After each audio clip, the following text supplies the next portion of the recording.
I went through a lot as a kid that I never talked about until I got out of jail. And I had opened up to my mom about it. When I was like 5, I experienced molestation by a grown man.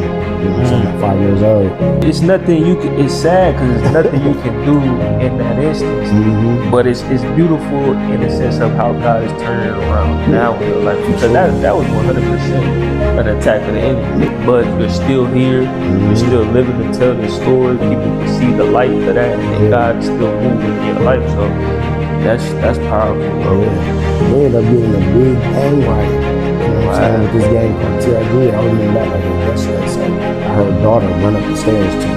So I'm like, what's going on? So I ended up putting my shirt. I'm going up the steps. Like, it's the police.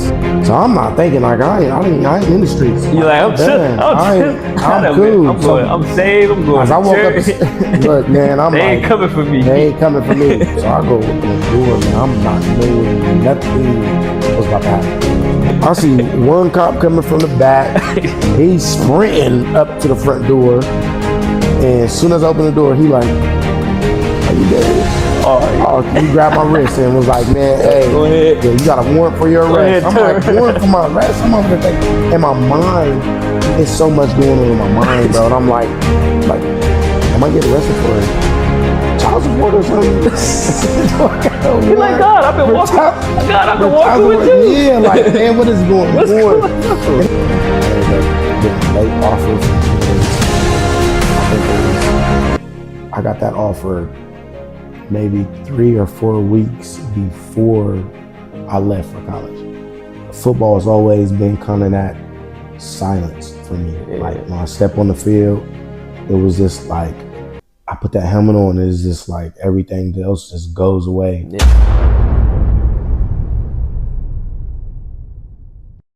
What's going on, everybody watching and listening? Welcome back to the All God No Coincidence pod, where the mission is just that by the end of this, you see Jesus, and you know that it was all God and not a coincidence.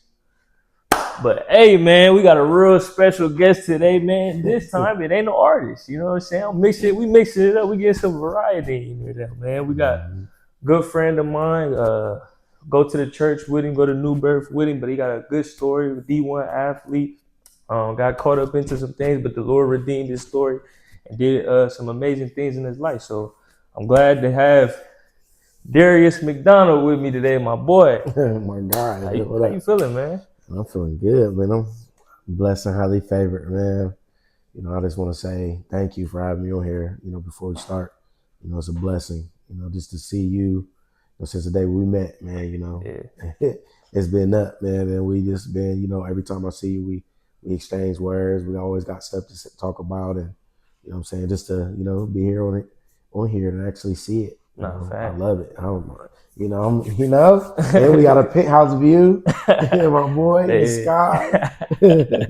So, for sure. I agree, man. Like, definitely how God just been moving. Like, cause I was seeing you around before that, but like ever since we spoke, it's just been like getting better from there. So, for real, no cap. But hey, man, you Columbus, Ohio native. Tell me about what that was like coming up here, because I'm Columbus, Ohio native too. So talk to me about what it was coming like in Columbus, coming up in Columbus for you. Like, did you go to church? What was your background like? Nah, so my mom she took me to church and stuff, man. But it wasn't like a thing. Like, my mom wasn't one of them ones that was like, we going every Sunday. Like, I felt like we'd go every time. Probably my mom would have some things that she was struggling with, you know, pop up in the church. My grandmother and my aunts and them, they're actually Jehovah's Witnesses. So, you know, we grew up seeing that, you know, going to the hall and, you know, doing those things. But it's crazy because I've always knew that I had a calling. I just didn't know what it was. And it's funny, it's crazy because I used to think that I was going to be like one of them ones that if the world was to go into a disaster, they needed somebody to go up to the moon or Mars. They go to Mars and go live. And I was going to be I volunteer as tribute, man. But it's crazy, man. You know, I come from a big football family. Mm-hmm. My uncles all played at Brookhaven High School, played at Ohio State. Mm-hmm. All my uncles, I have 4 uncles that played at Ohio State, and one of them actually died in a car accident before I was born back in '93. My uncle Jason, and he kind of created that foundation for us, like in our whole family. Football is where it's at, and that's nothing more, nothing less. We gonna eat, sleep, poop, flip football. You gonna go and play football. So I grew up doing that. I'm from the hilltop Okay. of Columbus, Shout West out to the side. hilltop, man. That's where I was born and raised. I grew up in Whitethorn, and growing up is just different, man. Like it's its own town. That's how I like to see it. Yeah, If you hear somebody that's really from the hilltop, they'll tell you like it's just kind of like its own it city for is. real, It man. is. So, It is. but it was. I didn't grow up like my mom. I grew up. She was a single parent. I didn't grow up in a space where we struggled all like that. Like Okay. my mom always worked 3 or 4 jobs, you know what I'm saying, to keep food on our plate. But I think I was just a product of my environment, Yeah. just 100%. being out in just living in the streets and ripping and running around with your friends. You might get caught up at, some little gang activity out there and stuff. And, you just can't, you grow up in it and ain't nothing else out there for us to do but to play football and stuff. And Right. after football, we coming home, we That be the thugging, thing. man. You know what I'm Yeah, that saying? be the thing. We jumping off the porch. We doing this, and that. And but I played football my whole entire life though, man, since I was 4. So I see. So it was really breaded into you for yeah, sure. That's yeah, how it man. was with me with hoop. It's crazy because like yours is football. You was on the Mm-hmm. west side, the hilltop. Mine's basketball. I was on the east side. So Okay, it's yeah, like, yeah. but those watching and listening that's from the city, y'all know. You know what I'm saying? The environment he comes from. You know what I'm saying? The hilltop Mm-hmm. is the It's hilltop. definitely that, man. It's crazy. I was never a bad kid, Mm-hmm. and I tell people this all the time. And I was never a bad kid. I always got straight A's and stuff, but a lot of people don't know. You see my hair. My hair is cut, but when I was a kid, I used to have real long hair, and I used to look like my oldest daughter. My oldest daughter, Lala, she looks exactly how I did when I was a kid. For real, like I had a nice little muscular size to me, but everybody used to call me a little girl. Because your hair So was long. that little girl stuff start to, you know what I'm saying? Then, I started learning how to fight and stuff, Yeah, and I yeah. started to get good at it. So I was, that's something that I always did, was just fight all the way up until right before we moved to Dublin to play football. I always was known for fighting. I think that's what I've always did. But everybody always liked me though. Yeah. That's the crazy part. And Yeah. I was just always just like in the midst of something, like somebody coming to me and like, hey, they doing this, and that, and like they trying to fight. Oh, okay, come on, we about to go. Or I They come to remember get you. I went to Hiltonian. I went to Hiltonian Middle School. We ended up getting a big gang riot. You know what I'm saying, Wow. with this gang called TRG. I remember that like it was yesterday. So it's just, man. Product of the environment at Yeah, the end of man. the day. Just the area I was living in, and it's just either gonna fight or you gonna fight, man. So with that being said, was football was your getaway? Yeah, for Football was sure, your man. getaway. I went through a lot as a kid that I never talked about until I got out of jail. Mm. My first time I got locked up, and I had opened up to my mom about it. But I experienced, when I was like 5, I experienced molestation by a grown man. You know what I'm saying? At 5 years old. So football has always been kind of that silence for me. Yeah. Like when I step on the field, it was just like I put that helmet on. It's just like everything else just goes away. Yeah. Like I don't have no worries. I ain't gotta really be anxious or depressed about anything. Yeah. And I started to channel it though, and I started to really focus on just being good at football. And it just kind of just put a band-aid on an open wound for real, Yeah. because I feel like a lot of people have experienced that at a young age though, like Yeah. something like that, man. But we don't know how to talk about it. Right. We don't. Right. Right. Just imagine you being a 5-year-old, you know what I'm saying, young man. Yeah, it's nothing you can. It's sad because it's nothing you can do in that instance. Mm-hmm. But it's beautiful in the sense of how God is turning it around Yeah, now in your life, for because sure. that was 100% an attack of the enemy. You Yeah, know what I for real. mean? But you're still here. You're Mm-hmm. still living to tell the story. People can see the light of that, and then Yeah. God is still moving in your life. So that's powerful, bro. Yeah, nah, for real, man. I ain't know how. And when I told my mom, I didn't get the. And this is for a lot of people too, man. Don't let this break you, because when I told my family, Mm-hmm. I didn't get the answer that I was I was expecting. I got the answer that was the complete total opposite. Like, made it seem like it was my fault. Mm. Like, asking me questions like, "Well, what you want me to do?" Or Mm. like, you know what I'm saying? And it was just like, dang, like, I'm physically, expressing something to y'all about Yeah. something, and why I'm trying to let y'all see why I got so much anger. You know Yeah. what I'm saying? I'm Yeah. always fighting, and I'm always just going 0 to 100. Yeah. And then when I tell y'all and y'all try to see the source, and I give y'all the source, it's like y'all don't accept it, Wow. and they just shut me down, man. It was just like, and it was, my family just see me as like kind of like a black sheep, man. I didn't do what my uncles and them. I didn't fulfill what my uncles and them had started, so it was just kind of like we're gonna set you off to the side, And Mm. yeah, man, it's crazy, man. So don't let that silence you, though. Don't let that break you, because you expressing it is your deliverance. You know what I'm saying? 100%. Like, me expressing that and getting that off of my body and off of my chest, it delivered me, and it allowed me to forgive, though. Yeah. And because it allowed me to forgive, yeah, I'm not gonna lie, I just seen the dude that did Right. it to me Right. on Instagram just a couple days ago. I think yesterday. No cap, haven't seen this dude or talked to this dude since I was a kid. And I just seen him, and he's like a known podcaster in Atlanta right now. And Wow. it's like, dang, like, that voice, that little demonic voice, that Yeah. Yeah. stronghold, Yeah. that Yeah. Yeah. in my ear, like, Yeah. yeah, you older now. It's on. Like, Yeah. Yeah. ain't he Yeah. on? Yeah, it's on. When you see him, Yeah. just break his jaw or something. But then God started to speak to me, and he started to like put in my mind what he delivered me from, Yes. and the forgiveness. Like, Yes. I don't know what he experienced as a kid. Right. You know what I'm saying? Right. And it's like Right. a domino effect. Like, Right. I don't know what he did.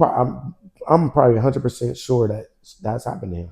Yeah. You know what I'm saying? And Yeah. it's just he didn't know how to break it off of Yeah. himself. Yeah. So man, if you ever watch this, man, I thank you. You know what I'm saying? I love you, and I thank you. I thank Woo. you for It's powerful. whatever has, what happened, and I forgive you. You know what I'm saying? And I'm still standing, and I'm still strong, man. Like, That's powerful, it bro. ain't breaking me. It ain't but it ain't. No. It's freedom. It's freedom. It's It is, man. when you truly understood what God was doing in it, how He still could redeem His freedom. Yeah. So that's beautiful, bro. Yeah, thanks, man. Yeah, that was, That's man. beautiful, bro. That's crazy that just popped in my mind. I'm like, yeah, man. That's a real life scene dude though. And he living a good life. You know what I'm saying? And That's powerful, bro. yeah. That's powerful. So to bring it to a little lighter note, Mm-hmm. far as football, was you a phenom early on, or did you get better later? Nah, man. I think it was always in me. And when I first started, it was just so natural, Mm-hmm. and everybody used to want me to play on their team and stuff. And then I ended up meeting, my mom ended up meeting this coach called same coach Mike Bell. He coached at East High School, I think and I he was know who telling that me is. about the Columbus Day Stars. Yeah, yeah. And this is around the time when the Pop Warner was popping, and I was all over the place. So I played for the Buckeyes, and I went to go play in the Gahanna League. I trashed them, and then Coach Mike come talk to my mom, and I ended up coming out there, and it was like it made me it made me into a dog. I ain't gonna lie. Like, Yeah. just being around that football was like, it prepared me for like elite football for the Mm. rest of my life, man. Like, we had nothing but dogs on that team, but I was good, man. I don't like to call myself humble, man, because football was just so natural to me, and it's just like, man, I understood that it was a blessing. You For know what I'm sure. saying? But I was good, man. I wish I would have went to a different school though in high school. And In I high know school. a lot of people see it from the other side. Man, I wish I would have went to your school. I'd be like, man, I wish I would have went to your school because the attack on the devil never stopped in my life. You know what I'm saying? And me playing football, I think I left a lot of food on the table. You know what I'm saying? Even though I was one of the top football players, I started varsity all 4 years, my high school career. So one, where did you go, and then two, why you think you should have went somewhere else? So I went to Dublin, Scioto. So my Okay. mom moved us out there after that riot. Okay. My mom was like, "Nah, we about to leave," Right. and she picked two places. She picked Atlanta or Dublin. Uh, She ain't want to go to Atlanta, so we ended up going to Dublin, and I ended up playing for Dublin, Scioto. And to answer your question, I didn't have nobody to relate to at that school. Like my head coach was he played band his life. Like he never played football. Yeah. And then on top of that, I was going to funerals at the day of the game, going to funerals, and then having to come to play a full game. Yeah. And I'm going to a school like ain't nobody here that can relate to that. Yeah. Like not even remorselessly. The Hilltop and Dublin, Scioto. Two totally different things, man. Two totally different environments. So I definitely get what you So saying. that's where the kind of and I bumped heads with my coach a lot of times, and he would never know like why we was just so distant. It was just because I was going through so much. You know what I'm saying? I was still struggling with a lot of things from the Hilltop, even though I was in a new environment. And then out there, you go through racial stuff. I went through a lot of racial stuff. I went through a lot of blackball from my coach, you know what I'm saying? Even me being a top athlete, my coach, when scholarships start coming in, my coach is telling them nah, it ain't it. And they looking at you like, what you mean it ain't it? He go to every camp, he balls out, he got MVP at this camp. He on film and on paper, he's one of them ones. Like, but nah, he shut it down fast, man. He shut it down.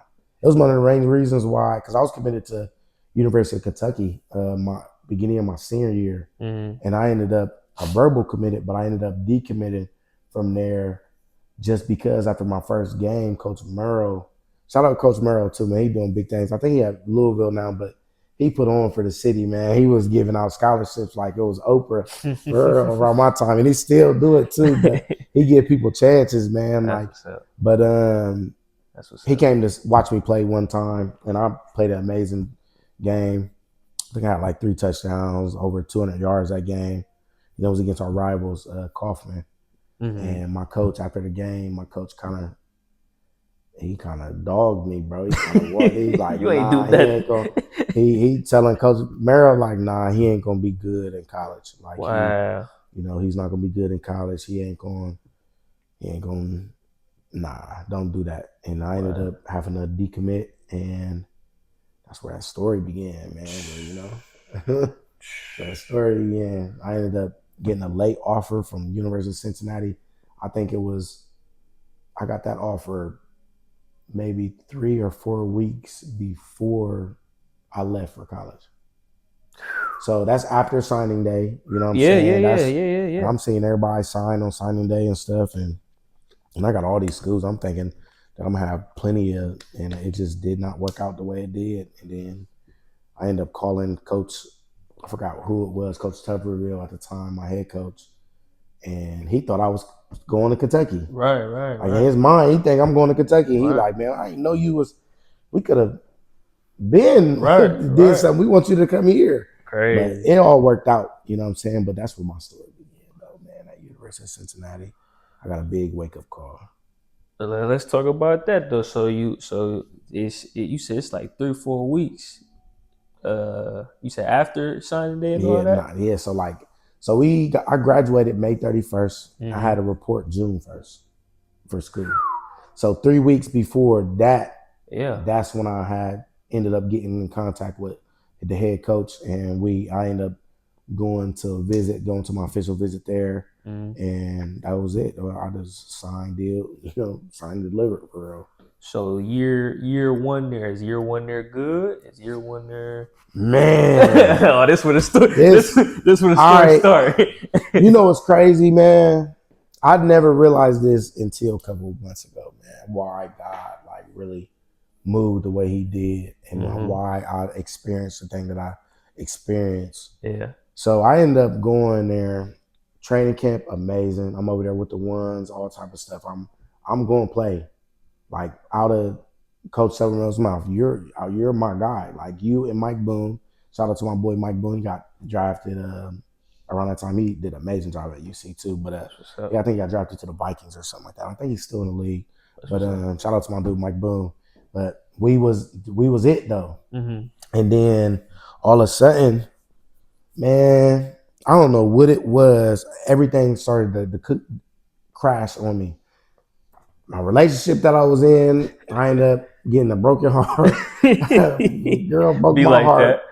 And I was going through that. And then somebody stole some money out of my chest in our dorms, because like how our dorms is you stay with 4 people and then we all share that common area. Yeah. And it was a big, like, kind of like, they call it a UPA, big apartment. There's like apartments. But somebody stole some money, and I'm embarrassed the dude. Me and the dude ended up getting into it. I embarrassed him. His feelings was hurt for real, and he ended up going to, he told the coaches on me, pretty much. And that was my first wake up right there. Like, Coach Tufferville called me in his office, and he sat down and he had me in tears in that room. And it was like a movie too. Like when you go to Division I coaches, like football, like a big school like that, they office, like now, Coach Tufferville he's a legendary coach. You know what I'm saying? He coached all over Florida State, Auburn. But when you go in this room, it's brown, like wood everywhere. Like it's trophies. Yeah. All this stuff. I'm telling you, it seemed like a movie. The lights was all dim. And I'm just sitting there, I'm sitting down. And he looked me dead in my face and told me, like, he was like, bro, you think I care how good you are in football?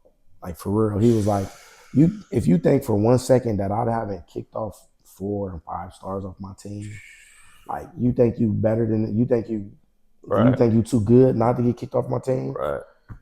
He was like, man, you know what? Look, man, I'm gonna pull your scholarship. We're gonna try again next year. He was like, I don't want you to be, because I caught backlash from a lot. I forgot all the freshmen on the team was getting in trouble. They were going to parties. They was getting in trouble. Your reputation was already starting. Man, they was stinking up the place. Man, they was doing everything you could think of. I'm talking about going to parties and police coming, drinking, they failing drug tests, all type of stuff. Everything is happening. And he was like, man, you know what? I can't have that. I'm gonna give you. Let's try again next year. Still go to school here, but let's try again next year. Your scholarship is still on the floor. You can still earn your scholarship back, but you're gonna be kicked off the team. As far as this year, and I'm not just suspension. I was kicked off the team. Oh, so you can't work out. Can't do nothing. He told me to go to school here. You got to prove to me. But you know what I did though? I ran. As soon as I left that building, I cried, got in my car, and drove back to Columbus. And that's when it got real. I came home. I sat in my room for like 6 months, bro. No exaggeration. I sat in my room for like 6 months, depressed. Only time I come out, shower, eat. You know what I'm saying? About time I got out that room, the noise of football alone made me want to throw up. And not only did it make me want to throw up, I ended up going to just throw some football, like with people. You know what I'm saying? Some people that I knew from high school and stuff. I kid you not, I couldn't catch or nothing. Everything was just God humbled me. Yeah. And this is where I was saying, where I just learned this recently. Yeah.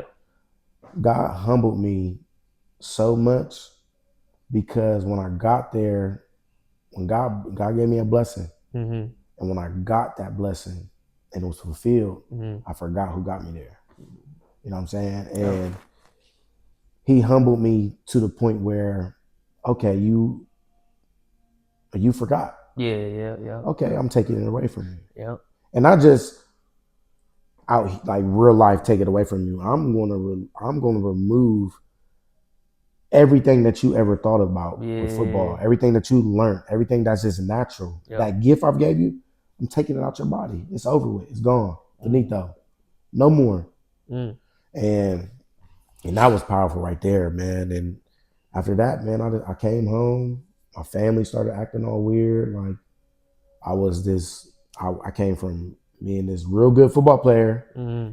Everybody surrounding me, everybody on board. Well, he gonna Yep. make it to the He NFL. going. And then all of a sudden, when I come home, my mom, she arguing with me. She telling me, go figure it out. And mind you, I ain't never worked no job or nothing. Run the sign. Nobody never showed me how to do a resume application. No, nothing. I've always eaten football, literally all year round. Yeah. Even when I did want to work, no, you're playing football. Yeah. So when I came home and I'm like, hey, what's up? My plan B, my uncle. I'm looking at my uncle. He's like my dad for real. I'm always around him. He up there. He told me, I'm like, hey, my plan B is real estate. Like, what's up? Yeah. Like, I'm here. Nah, your cousin, man, he just effed me over $10,000. I just paid for him to go to school and he ain't finished. So I'm not gonna put you in the school because he messed me up. And my uncle's a part owner of Emerge Real Estate here. So he kind of just shut me down and they just threw me to the wolves, man. And after they did that, I went to fight or flight. I went to the next best thing that I knew. Yep. I'm gonna go back out west and be with the homies and get it out the mud. What else is there? Man. I get it 100%. Crazy. So is that when the trouble starts? Yeah, for sure, man. That's when it just the robbing, breaking and entering, selling drugs, all type of stuff, man. Anything you could think of, I was a part of, and yeah, that's exactly when it started, man. I started to just do dumb stuff, man. I was trying to figure out myself, but the more I try to figure out myself, the more I was in quicksand. You know what I'm saying? Like the more you wiggle in that quicksand, the more you sink in that hole, man. So I'm just like, I was sinking to the point where I couldn't breathe. I couldn't do nothing. And it almost cost me my life. It almost cost me my freedom. And, that's where everything started until, I ended up coming to the Lord one day. Me and my youngest daughter's mom, we was going through a toxic relationship. I've known her for 12 years too. So she known me through it all. Like, you know what I'm saying? I've had 2 kids on her. You know what I'm saying? We off and on relationship. Then we ended up having our kid and we going through so much toxic stuff. And I remember we were staying at her mom's house and, I went to my breaking point, man. Like, I asked God, I'm like, I can't do it no more. Like, I'm going to kill myself. Like, I need you to save me, like, for real. Like, and that's when my first time actually hearing God's voice. And, he told me to go to church. And I ended up going to church that day. That next day. I ended up going to church. So you what is that like? That you in the crib by yourself? You know what I'm saying? You sitting on the floor like. Man, I was in the crib. Her mom had a big house in Pickerington, but she upstairs and I'm sleeping on the couch. Like, and I tell people, I don't think I word this right, but I be telling people it was harder sleeping in separate rooms than it was actually physically sleeping in the same room together. That makes sense. You know what I'm saying? Like, and it was like I wanted to speak and I wanted to talk, and I wanted to have communication. But one thing I know, man, when God is removing it, it don't matter how much you cry about it. He'll let you cry. He'll be there to pat your back for sure. But when it's time, bro. Like, and I called out to him, man, and he ended up saving me. But it was dark. It was demonic, man. It was like arguing all the time to where I'm gonna become physical, like emotional abuse, all type of stuff, man. The whole nine. And even my friendships started to kind of like shift around that time too, because I was done. I didn't want to be in the streets no more. I started losing out on money and all type of stuff, and I'm like, man, this ain't it, man. Like I don't know who want to keep going through this, but it ain't it. So what do you think? Like you probably now hearing that, you probably always had kind of some sense of knowledge of God. Like what do you think when you was at your lowest point made you just cry out to God? Like did you like was it you starting to see signs before that, or just like you remembered something, like you remember the church service and like, or just man, it just I was just divine, like supernatural encounter? that supernatural encounter, man. It wasn't because, like I said, I mean, I would go to church every so often, you know what I'm saying? But I never was like involved in like, I didn't have an understanding of what was going on. Like I'm one of those people that used to be in church and be like, man, they hear yelling and screaming and stuff. Like, man, come on, man, that could never be me for real. Like, but I was just at my breaking point, man, and I cried out to him, and he spoke to me, man. He answered, like and it wasn't like no delay or anything. Like he was like, he told me one thing, bro, go to church tomorrow. So I ended up going to church that next day, and it was so I went to Power and Glory. It's a pastor. I know the pastor that usually there, he wasn't there. He was out like on a revival or something. So he had like some other pastor. I was there that I was preaching, and you know, and I get in there and I'm sitting in the back, and he's praying over people. Like he's real life calling people out and praying on them, and even asked them to come up for prayer. People coming up, but he's calling people out. And I'm sitting in my seat. I'm like, man, I'm gonna go up there. I'm gonna go up there. But in my mind and my heart, though, I wasn't physically saying it in my mind, but in my heart, I felt like I've done too much. I've done way too much for you to even accept me here, man. Like for real. Yeah. And it wasn't even the pastor that was praying over people. It was an Elder Paul. He comes up, and they don't know me from a can of paint. He comes up, he grabs the mic, he's like, there's a young man in here that God just recently saved, and God want to speak to you. And I'm that me sitting down and I'm saying I'm going up, that hesitation, it's like he lifted me up and walked me up there himself. And I'm walking up there and I can feel it. Tears is about to start coming. And the first thing that God told me is that he loves sinners. And that hit my soul. You know what I'm saying? He told me that he loves sinners and that he's forgiven me for everything that I've done. Everything. And the dude starts walking my life down, bro. Like he starts telling me like the things that I have a lot of influence on the kids that I'm around and stuff. Like, you know, he's just walking my life down, bro. And I'm in tears. And, you know, he asked me if I wanted to give my life to Christ, and I ended up getting saved. 2 weeks later, ended up getting baptized. Dope. That was it. That was the start of it, man. That is dope, man. Yeah, man. That was the start of it. That was That's beautiful, because it's like what you just said. It's while we were yet sinners, Christ died for us. That's who he literally comes for. So it's like, it's never, that'd be the enemy in your ear telling you, God don't want you, done did too much, you too far. Nah, his word say he never leaves us or forsakes us. So it's like, you're literally who he wants. Like he's coming for you. He wants to save your soul. Like he's literally looking for the one who thinks they're too far gone. Nah, he is, so, man. That's and my perception on like getting baptized and stuff, I think was not wrong, because I feel like, and I don't want people to think that when you get baptized and what I'm about to say is a wrong feeling, because it's just a natural feeling in this world. My perception was like everything was going to be okay.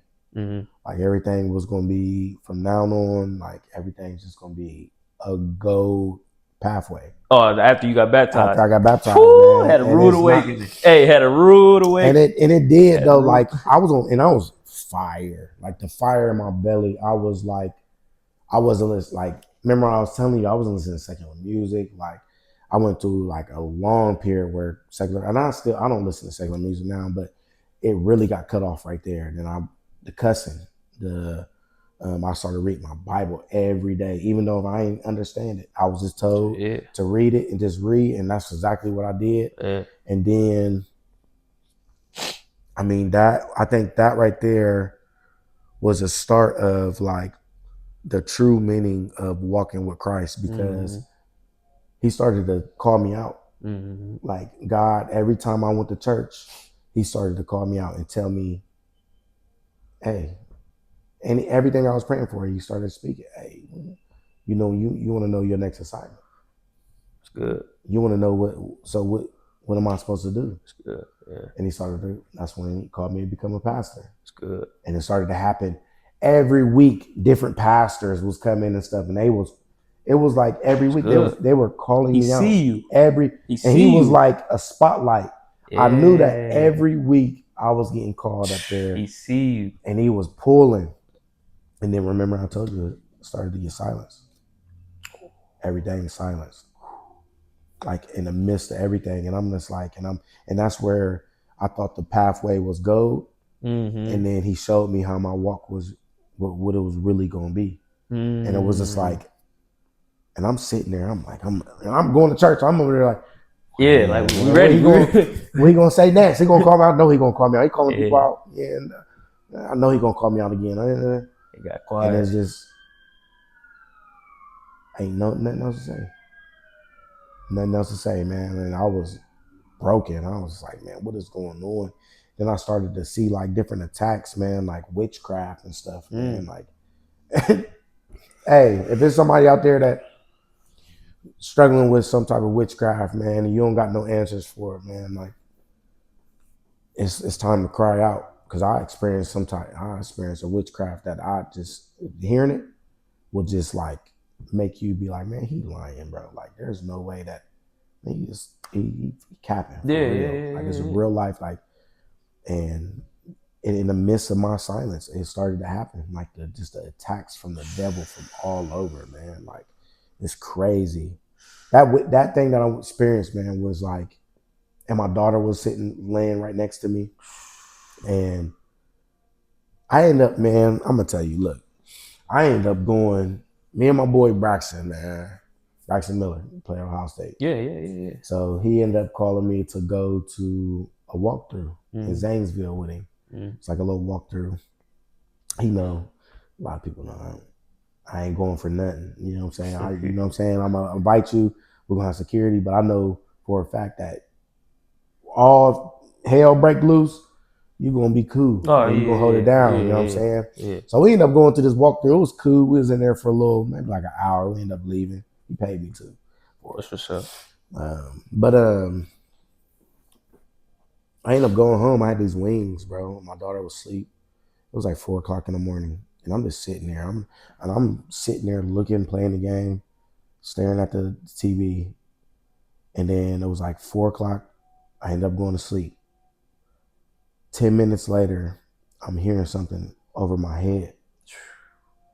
And mind you, doors are shut, windows are shut. I always check doors and stuff. Like my bedroom door is shut. Yeah. So I'm hearing this thing, and it's like whew, coming over my head, like passing my head, like this. And I'm like, man, what in the world? And you know how you get that little eyes, and you know what I'm saying, wiping boogers out your eyes, and you know, I'm looking up. It's a black shadow on top of my ceiling.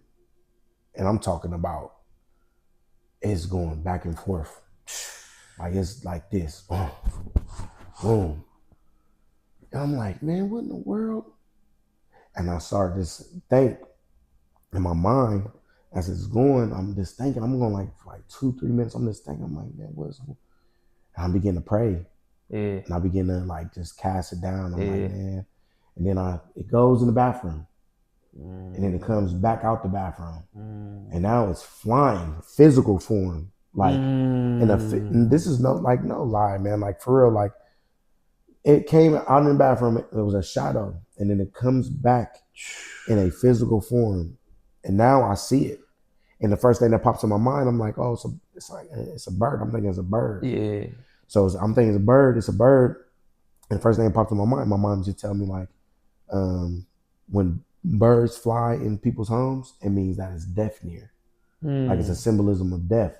So I begin to pray. I begin to be like, nah. And I'm looking at it. I'm telling him like, nah, you ain't gonna take me. Yeah. Like this ain't, nah, you got the wrong one. Like, and I'm physically telling them this. I'm like, you ain't gonna do nothing to me or my daughter. And I begin to pray out loud.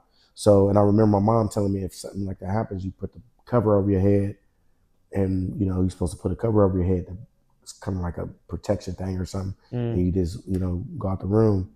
And I'm going out the room, and me and my daughter go in the other room, and I begin to pray in there, and I begin to cast down stuff, and just pray heavily over my daughter, cover my daughter, and I ended up going in there.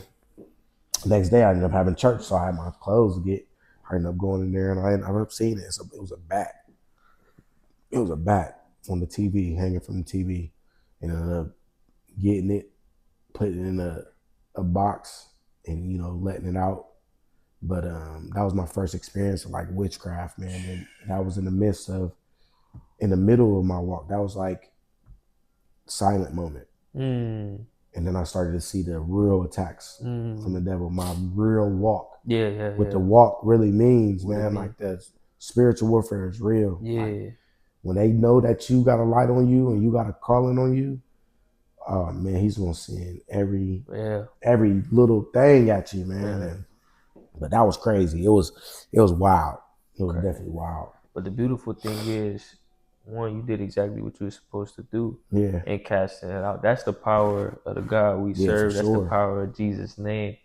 When you are a true child of God, the enemy's plan can't trump God. You know what I mean? So he can't stop it. So you have to be confident in your relationship with Christ, and you got to know who Jesus is for real, like not for fake. Like you got to truly be spending time with the Lord to know who He is for real, so that if those moments ever pop up, you know the authority that you do have through Christ. So, and we're more powerful than we think. Yes. And we give, and that's a lot of people's problem. We give too much to the devil. Yeah. Too much power to the devil. We give too much authority to the devil. And we got to remember, man, all knees must bow. You know what I'm saying? He has to come to our God to ask permission to do certain things. And God will allow it because He knows it's going to shape you into the person that He wants you to be. You know what I'm saying? So, 100%. We're powerful, man. We're powerful and mighty through God. You know what I'm saying? And He constantly reminds us that. And he showed me who I was, man. Like, that right there was kind of like the tug, like I'm gonna push you in there and I'm gonna let's see what you do. Yeah. You know what I'm saying? You say you walking this you walking it out now, like let's see who you gonna cry out to. You know what I'm saying? Sure. Like, and but yeah, man, that was crazy, man. That was wow. But just like you said, man, I did what I was supposed to, man. I cried out to the Lord. 100%. I asked Him to save me, and He did. He covered me, He saved me. Good. It's real good. So you going on your journey. So is that when trouble still came? So let's get into, man, because we gotta wrap it up here soon. So let's get into the Rico. Yeah, man. So in the middle of my walk, it was silence. I ended up was real sick. Back in 2024, I ended up having pneumonia, and I was coughing real bad. I couldn't sleep. And one day, I hear a knock on the door, and I hear it, but I hear my brother's girlfriend at the time, her daughter, run up the stairs to him. So I'm like, man, what's going on? So I ended up putting on my shirt, and I'm going up the steps.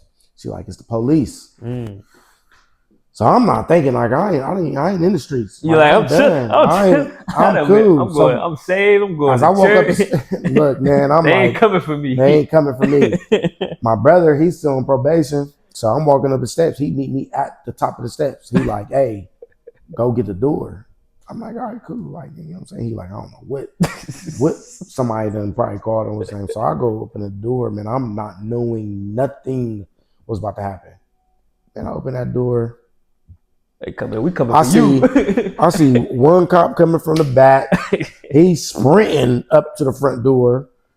And as soon as I open the door, he like, are you Darius? Oh, yeah. He grabbed my wrist and was like, man, hey, go ahead. Yeah, you got a warrant for your arrest. Go I'm ahead, like, warrant for my arrest? I'm over there thinking, in my mind, it's so much going on in my mind, bro. And I'm like, am I getting arrested for child support or something? Like, He like, God, I've been walking with you. Yeah, like, man, what is going What's on? going on? And they would not tell me what I was arrested for either, man. Like, Crazy. they just, checking, they stripping me, making sure everything. They put me in the back. They still not telling me. I'm in the car, bro. I'm telling my brother I'm gonna call him when I get there or whatever. And we end up driving down the street. He pulls over. He gets on the phone. He gets out the car. I'm like, man, what in the world? They ain't about to do no weird stuff to me. But they ended up, as far as he ended up getting in the car. He ended up telling me. It was like, hey, you got conspiracy. I'm like, conspiracy to what? He was like, I don't know. They're just telling me that you are charged with conspiracy at this time. Mm-hmm. So we end up going in there. I end up getting in jail, going to booking. I'm peeping the scene. I'm seeing certain people and stuff. And I see one of the homies, and he locked up, and he's sitting from across from me. He trying to tell me what's going on, but I'm not putting two and two together. Yeah. And I'm not knowing, like, how, like, what you really saying. Yeah. He like, they getting everybody. You know what I'm saying? I'm like everybody, like, what you mean? So, man, after I get booked, man, I walk in this tank, man. I see so many people, man, that I'm just like, it's hella people. I'm seeing the 16, 17 people that they know that's supposed to be in our case. And as soon as I get in there, they dapping me up. They like, yeah, we in a RICO. They done scooped. Hey, they done scooped all of y'all. I'm like, a RICO for what? I'm like, what's going on? Like, RICO, like, in mind you though, this is Lonsdale. Like, my brothers and them is from Lonsdale. Mm. Like, I was a baby when I was in Woodcrest. Like, not a baby, but you know what I'm saying? I was young. Yeah. I was young. Yeah. I was like 7, you know what I'm saying? 8 years old. That's, when I lived out in Woodcrest. So it was just confused. And then I'm like, bro, like, I've never done anything with y'all. Right. You know what I'm saying? As far as getting money, you know what I'm saying? Right. But, man, they ended up getting me in the RICO, man. And that's when God was telling me, like, now I'm about to really show you who I am. Mm. Because as I told you before, I went in there and I didn't realize how much I was allowing people to play God in my life. Mm. You know what I'm saying? And he allowed it. You know what I'm saying? Yeah. I was looking at my mom. Hey, can you help me? Buy me out. Like, give me a lawyer. No. Now I'm looking at my friends. Hey, buy me out. Lawyer. No. I even called my pastor. I'm telling my pastor what's going on. He like, well, whatever you need from me, let me know. As soon as I got my bond, I called him. He ain't answered. Yes. So God was letting me know, like, yeah, you gonna get them no's. You got the free will. I'm gonna allow you to keep on doing what you're doing, asking them, but I'm gonna show you who I am. Yeah. I'm the only one who's gonna save you from this. That's it. And you know what's crazy, bro? He did just that. I didn't pay my bond. He paid it. He paid for my lawyer. I got one of the best lawyers in Columbus. He's a super lawyer. I ain't have to pay a dime for him. Yeah. And on top of that, man, like, he gave me probation. All to show me, and not only just make my testimony of this a little bit more stronger, right. but like to show me who he is. Like, I'm above all. I control what goes on in this earth. Regardless of what you think and what we, you know what I'm saying? You can go call this person, call that person, and give that person power over your life, but I'm going to show you who I am. Yeah. And he did just that, bro. So after I ended up getting probation, that's when I had that drive I was going to the CDO school meeting. And I asked God, I prayed to God and was like, hey, is it time for me to start ministry school? Or is it time to me just go to CDL school? Mm-hmm. Either one, whatever it is, I'll do it. Man, I went to the CDL thing. It was amazing. It was good. I ended up leaving. Later that day, I ended up getting a call from Valor. And mind you, I didn't fill nothing out for Valor, like at all.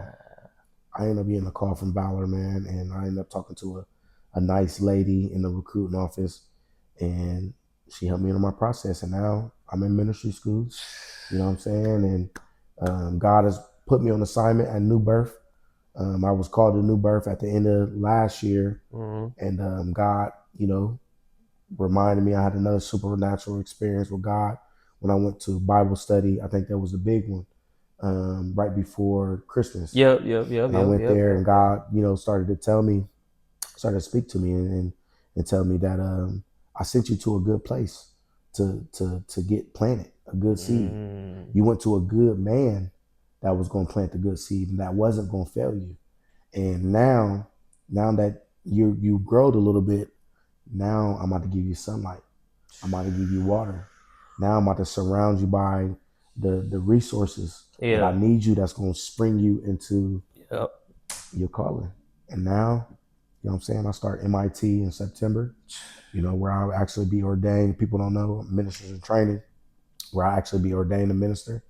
And, he called me to prayer ministry, and don't be scared of what God is calling you to do, man. In the midst of your walk, I was scared. I was fearful of praying over people when I was called to be part of prayer ministry. Yeah. But one thing that he told me was that I'm never going to be ready. I'm never going to be ready. You're never going to be ready to pray over people. You're never going to really truly be ready to write that sermon or speak that sermon. Yep. You know what I'm saying? Or you're never going to be ready for that. But have faith that God will lead your tongue and allow you to be, slow to speak and quick to hear his voice.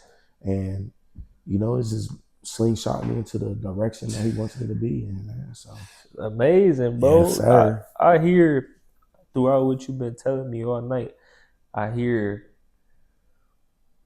man has led you astray. Mm-hmm. Man has led you astray, but God has always had his hand ordained on your life. Yeah. And now he's showing it, he's revealing it to you. Yes. Like literally all you need is me. Mm-hmm. All you gotta do is trust in me. Not yourself, not other people. Nah, for real. Even those close to you. Mm-hmm. Even those close to you. Cause like I ain't really like, from listening to what you were saying, like I've never really dealt with like family members like going out on me, like not looking out for me. Like most people in my family kind of look out for me, but you've experienced that. So God was showing you, like, even if those close to you or who you thought was your boys or who you thought was such and such, even if man fail you, because man can fail, he never can fail. Nah, for real. So and don't give up, man. I'm still going. I've asked God to do this. Show people that I'm flawed. Show people when I mess up. Right. I think the second week that I was called to prayer ministry, and we were praying before service, I messed up a prayer in front of our leaders, and like I messed up, but it didn't stop me. Right. It made me stronger in prayer. It's good. And just keep pressing on though. Like don't think because it's a storm that and you getting shook for one. It's to make you a better person. Always. In that storm, it's you're gonna come out of that storm a way better person, and you're never gonna have to struggle with that storm ever again. Right. So right. It's strength, man. Mm-hmm. It's powerful. So I'm glad we speaking on that, because that's beautiful in a sense to where it's, again, the Lord just speaks to me so much and shows me how much he shows up in our lives, because that's not a coincidence that we even talking about this right now. That's where we just came from. Nah, for real, we just came from church, no cap. So praying, man. He tells us, it gives us the blueprint. Yeah. Fasting and praying. Yeah. You want true deliverance, fast. Die to your flesh. Kill your flesh. Gain authority over your flesh. Yeah. And I'm not talking about a physical death where you die and you kill yourself. None of that. I'm talking about really gaining control over your flesh so you can experience that deliverance that you ask God for. Yeah. And it's gonna happen, bro. I'm telling you it's gonna happen. That's good. So with that being said, what is your AGNC moment? So what's a moment to where you knew it was all God and no coincidence? Mine would be literally just now this and the fact that we speaking about prayer, because I wasn't First Friday prayer wasn't even on my mind. Yeah. You know what I'm saying? But then I knew I wanted to have you on today, so I'm like, let me hit him up, see if we still good to go. Then you say, yeah, First Friday prayer today. And I'm like, dang, it is today. Yeah. And now I'm contemplating in my mind, I'm going back and forth, like, dang, should I go? Should I not? But you showed up. And I showed up, but then God moved in that, like his presence was just there. And it lifted off a weight that I had before I walked in there. Yeah. Like it freed me from a weight that I was just dealing with stuff in my mind. For sure. But if I never hit you and you never say you going to First Friday prayer, I never go. You never go. So it's like this how God just like, nah, you gonna come in here, you gonna get some freedom. Man, I love it, man. Mine, man. I think he's just revealing to me like who I am. You know, I'm starting to move into ministry a lot faster now. And, you know, I've been maybe 3.5 years, almost 4 years in my walk.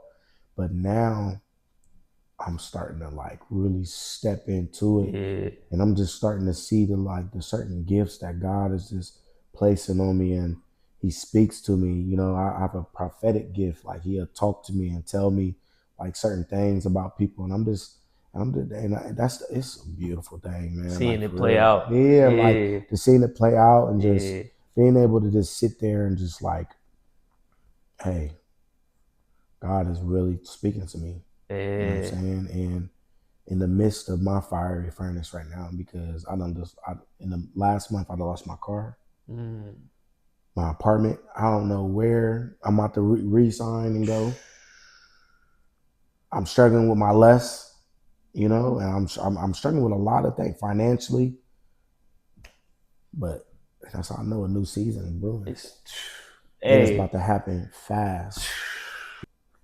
Just like y'all are about to see, I'm about to see myself like be able to like just experience like the blessings and fruits of what God has in store in my life.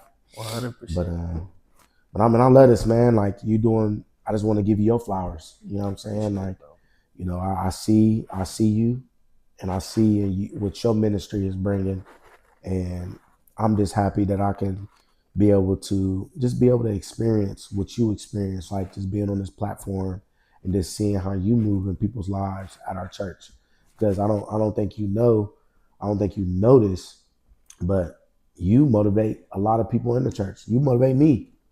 You know what I'm saying? Like just having your being you one of the main reasons why I started my stuff on Instagram. You know, speaking out loud on Instagram, write my own sermons on Instagram, just seeing you and your platform and stuff, man. So I just want to give you your flowers, man. You're doing a good thing, and just know that, you know, God got you covered. And just like we talked to before, you know, I don't want to put it out there, but my boy got something coming. It's coming. God is telling you, just do it. You know what I'm saying? Just do it. Don't think of what you need to have done before. Just step into it, bro, and watch God just blow it up in people's faces. Powerful. My dog, man. Thank you. If this ain't been the AGNC All God No Coincidence episode, man, I don't know what it's been, man. But definitely thank everybody watching and listening. If you got this far, appreciate you 100%. I hope that God has talked to you and spoke to you through this. I hope that you can see Jesus through this. If you like this, go ahead and hit that like button and subscribe button, because there's more content on the way. Want to say thanks again to my boy Darius, My man. dog, man. You my Beautiful, brother. You man. know what's going You on, already man. know what it We is. locked in. For sure, for sure. Hey, big things on the way for Mm-hmm. the both of us. And for you too. So trust in God, man. We out. Peace.